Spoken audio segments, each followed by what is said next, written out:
बिस्मिल्लाहिर्रहमानिर्रहीम। अस्सलाम वालेकुम। मैं हूं नईम और आप देख रहे हैं यूट्यूब चैनल। आपको खुशामदीद कहते हैं अपने इस प्रोग्राम में। आज दो खबरें हैं और दोनों ही अहम खबरें हैं। कुछ रोज़ कबल लाहौर जलसे की नाकामी की एक रिपोर्ट मरीम नवाज को दी गई थी। मुस्लिम लीग नून के अंदरूनी इख्तलाफात और कुछ लोगों की अदम दिलचस्पी की वजह से लाहौर जलसा नाकाम हुआ। रोजनामा जंग की एक खबर आज इस बात की तस्दीक करती है कि सरदार अयाज सादिक ने मुस्लिम लीग लाहौर का सदर बनने से इनकार कर दिया है। इस वक्त मुस्लिम लीग नून के लाहौर में जो सूरत हाल है वो ऐसी है कि किसी भी वक्त वो आपस में गुत्थम गुत्था हो सकते हैं। अनकरीब आपको ऐसी खबरें शायद सुनने को मिलें। नून लीग में बेशुमार लोग ऐसे हैं जो लाहौर की सदारत पर अपनी नजरें लगाए बैठे हैं। ऐसी सूरत को लेकर कोई नाखुशगवार वाकया पेश हो सकता है। इमरान खान जो मुतालबा इंतखाबात के हवाले से कर रहे हैं, ऐसा बेल्ट हो कि जो हर किसी को पता चले कि किसने किसको वोट दिया। ऐसा ओपन बेल्ट के जरिए से सेनेट का इंतखाब होना चाहिए। बेनज़ीर भी यही कहा करती थी अपने उस जमाने में, क्योंकि सबसे ज्यादा सेनेट के इंतखाबात में ही माल चलता है। इसमें बहुत पैसा लगता है, पैसा चलाया जाता है, खरीदो फरोख्त होती है, मेंबर्स को खरीदा जाता है, इसलिए बहुत माल लगता है। कई दफ़ा ऐसे लोग सेनेटर बन जाते हैं जिनको कोई जानता भी नहीं होता, क्योंकि उनके ब्रीफ केस काफ़ी भारी होते हैं। बड़े मज़े और आसानी से ये काम हो जाता है, क्योंकि ये मामला अब थोड़ा मुश्किल होने को है, क्योंकि बैंकों ने भी बड़े बॉन्ड्स पर पाबंदी लगा दी है। ज़्यादा इसलिए मुश्किलात पैदा हो गई हैं, लेकिन हो सकता है कि ये काम अब बिटकॉइन के ज़रिए मुमकिन हो जाए। यानी पहले जो बॉन्ड्स दिए जाते थे, अब शायद वो बिटकॉइन को इस्तेमाल किया जाए। लेकिन इमरान खान इस काम को होने के रोकने के लिए काफ़ी सरगर्म है। आपको याद होगा कि वो पहले अपने 20 लोगों को निकाल भी चुके हैं इसी मामले में। इस बार सारी पार्टियां मुखालफत कर रही हैं कि जो माल लगाकर वोट बैंक बनाती थी। बिलावल भी और सिराजुल हक भी मुखालफत कर रहे हैं। सिराजुल हक वो हैं जिनकी सेनेट की सीट है ही पीटीआई की वजह से, वो भी मुखालफत में आ गए हैं। उनका कहना है कि इमरान का ये मुतालबा गैर आईनी है।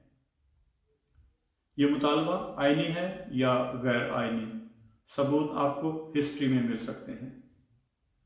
पिछले दौर में यानी मुशर्रफ साहब के दौर में ये पार्टियां जब लंदन में मिल बैठी थीं, यानी वो पार्टियां जो एक दूसरे को सिक्योरिटी रिस्क कहने वाले और एक दूसरे का पेट फाड़ने वाले, एक दूसरे को इक़्तिदार से घसीट कर नीचे उतारने वाले, लंदन में जमा हुए और फैसला किया कि मुशर्रफ साहब को निकालना है। चार्टर ऑफ डेमोक्रेसी इन्हीं सियासतदानों ने लंदन में बैठकर किया था। अक्सर सहाफ़ी ये मिसाल के तौर पर बात करते हैं कि चार्टर ऑफ डेमोक्रेसी एक ज़बरदस्त डॉक्यूमेंट है जिस पर अमल किया जाना चाहिए।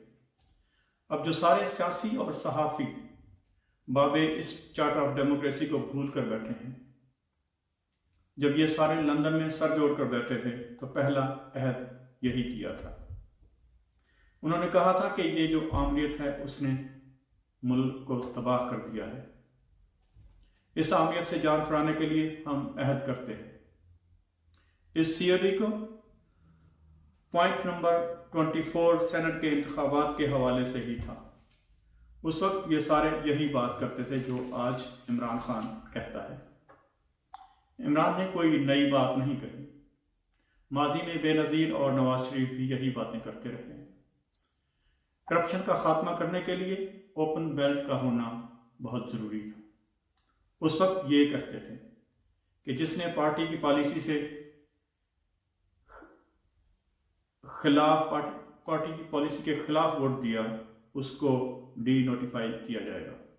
आज ये सारे उसी अपनी ही बात को कबूल करने को तैयार नहीं। आज इसी खूबसूरत तरीन डॉक्यूमेंट को ये सहाफ़ी बाबे और सियासी बाबे कबूल नहीं कर रहे। اس کی وجہ یہ ہے کہ یہ بابے چاہتے ہیں کہ پی ٹی آئی کے ممبرز پر مال لگا کر ان کو اپنی طرف کر لیا جائے۔ پہلی بات تو یہ ہے کہ ان کی کوشش یہ ہے کہ سینٹ کا انتخاب ہو ہی نہ، اگر ہو تو دوسری خواہش یہ ہے کہ مال لگا کر ان ممبرز کو اپنی طرف کر لیا جائے جو پی ٹی آئی کے ممبرز ہیں۔ ان کی پرانی ہسٹری بتا رہی ہے کہ ان کا یہ موقف صرف منافقت پر ہے اور کچھ نہیں، صرف وہ منافقت کی باتیں کرتے ہیں کہ کل جو باتیں وہ خود کرتے تھے آج وہی باتیں اگر عمران کر رہے ہیں تو اس کو ہونا نہیں دینا۔ عمران خان اس لیے سپریم کورٹ جا رہے ہیں۔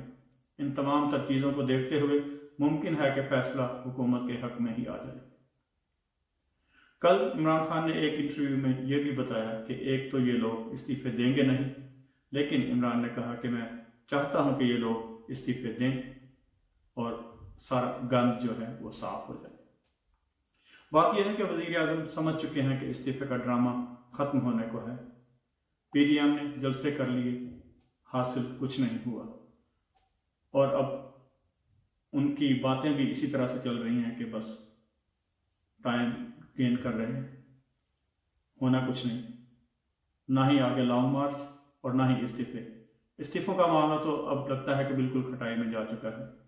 مجھے نہیں لگتا کہ استعفے آئیں گے، اگر کچھ آئیں بھی تو لیکن ان کو پتہ ہے کہ سارے نہیں آئیں گے، ان میں اختلاف کافی حد تک بہت بڑا ہو چکا ہے، بہت زیادہ اختلاف ہو چکا ہے اس وقت۔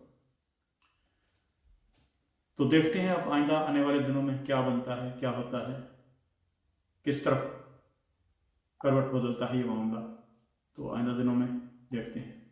تب تک کے لیے اللہ حافظ۔